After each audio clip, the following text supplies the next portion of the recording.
Hey, what's up guys? MKBHD here, and this is OnePlus 8.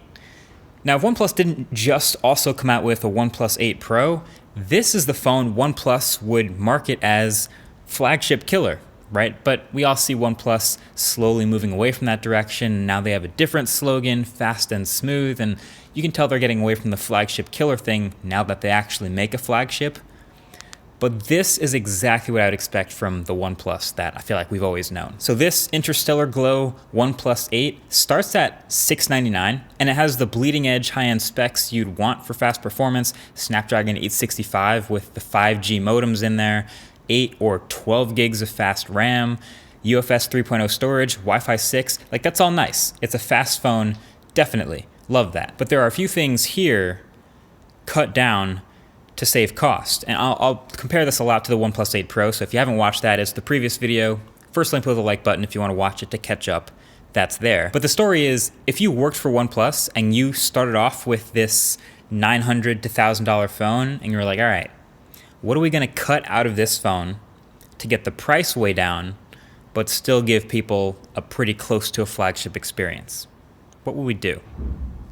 Well, this is what they did. First of all, it's overall a bit of a smaller form factor. Now, it's by no means a small phone. It's definitely still big. It has a 6.55-inch display, which makes it still a little taller than the iPhone 11 Pro Max, so it's not small.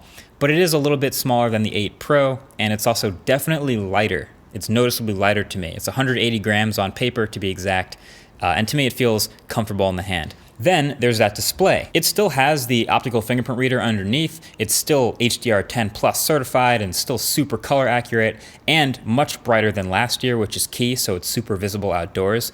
But now it's 1080p resolution instead of 1440.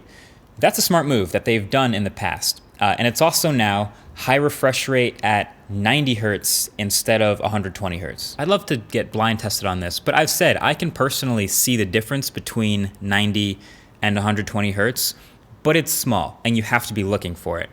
But I'll definitely prefer either of those to 60 hertz because that difference is visually huge. So this is still high refresh rate. So this is a cost-saving trade-off that makes perfect sense. It's still a really smooth, responsive screen. We've seen other phones bring high refresh rate down in price, so it doesn't really make this one stand out anymore like it used to.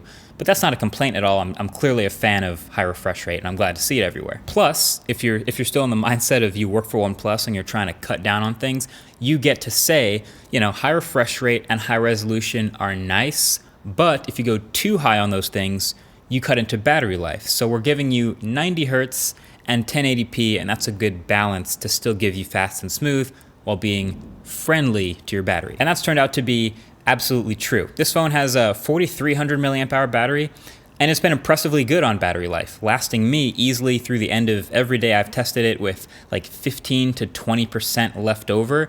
So it's honestly slightly better battery life than the 8 Pro, which I've been running maxed out, so I guess I should expect that. So then there's 3 more trade-offs: IP68, wireless charging, and the cameras. The OnePlus 8 doesn't have an IP68 water and dust resistance certification, but this is another one of those instances where OnePlus would probably claim they've put the necessary seals and pieces inside the phone and tested it themselves, but then passed on the savings of not getting it officially tested.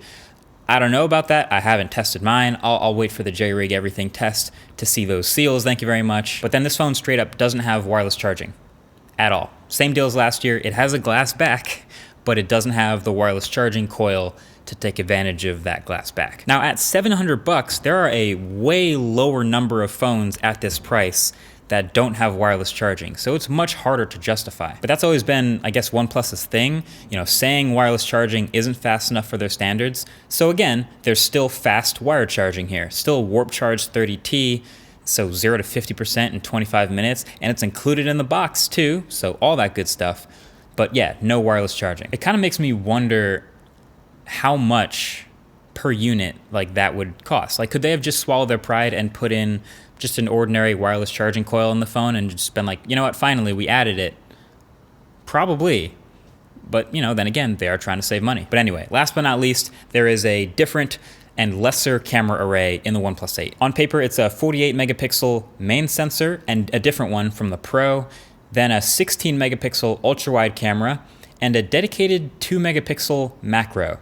No telephoto, and to me that's the correct one to leave out, but it's funny, there's still a telephoto button in the camera app which punches into 2x, but like LG did with the V60, that's just a digital crop in from the main sensor, which honestly looks just as good, if not better than a cheap telephoto would have. Now this dedicated macro camera, it's kind of fun, but honestly not very good quality. And I'm not just saying that because it's 2 megapixels. Like, it's just lacking quality. It's not a great dynamic range and not great color. Overall quality is pretty lacking. So, you know, I had some fun taking some macros with it, but I think it's one of those cameras that you'd forget about after the first week. And then the main camera, it does have a 48 megapixel number attached to it, but again, it's a step down from flagship quality in sharpness and detail and in colors. And just overall performance. I mean, it feels like the classic OnePlus of the past. Amazing everything else on the phone, subpar camera. Honestly, if you're serious about camera quality, you probably shouldn't be looking at this phone. You should check out something like the Pixel 3a or even the brand new, air quotes, brand new iPhone SE, which looks like it'll have a flagship quality camera for $399, an iPhone quality camera for $399. So definitely stay tuned for the video when I can get my hands on that phone very soon. Should be a fun video. Also, in case you've been wondering what color this phone is, just because it's looked like a different color in like every shot in this video, this interstellar glow is a nightmare, honestly. It's definitely unique. I'll give it that. This finish underneath the glass gives it a different refraction index from different angles. So you get all kinds of wild colors reflecting off it, but it's 100% one of those phones that looks better on camera and in promos than it does in real life. This thing catches more fingerprints than the CSI agent of the month. Do I even have to make this segue? Dangerously close to Linus territory. Look, you should consider something a little more low-key. Channel sponsor Dbrand will help you clean up your act if you accidentally pull the trigger on this colorway of the phone. Personally, I think this black camo looks pretty tight. So all right, here's my summary for OnePlus 8. Aside from the crazy color, I really like this phone. It's got a great display. It's a great performer for the price. Obviously, really high-end specs. It's not the king for this price, but it's a great performer. It's got fast charging. It's included in the box. It's got Oxygen OS 2, which I've talked about in the past as one of my favorite Android overlays, and they frequently get software updates too, so it's a clean package. I could daily this phone right now, and I'd probably be super happy. It also happens to be one of the absolute cheapest 5G compatible phones on the market right now. It's not why I would buy it, but that is a nice bonus for longevity, having the phone for 4 or 5 years. But it's not amazing. It's not some special phone like it used to be. And really, it's the stratification of phone prices over these past couple years that has caused this situation. Like, I remember this just a couple years ago, maybe it was longer than I think, but high-end phones used to just be like $500, $600, maybe $650, $700. And so it felt like you were either racing for the top for the absolute highest end, bleeding edge, best phone, or racing to the bottom for the cheapest phone, the best budget phone.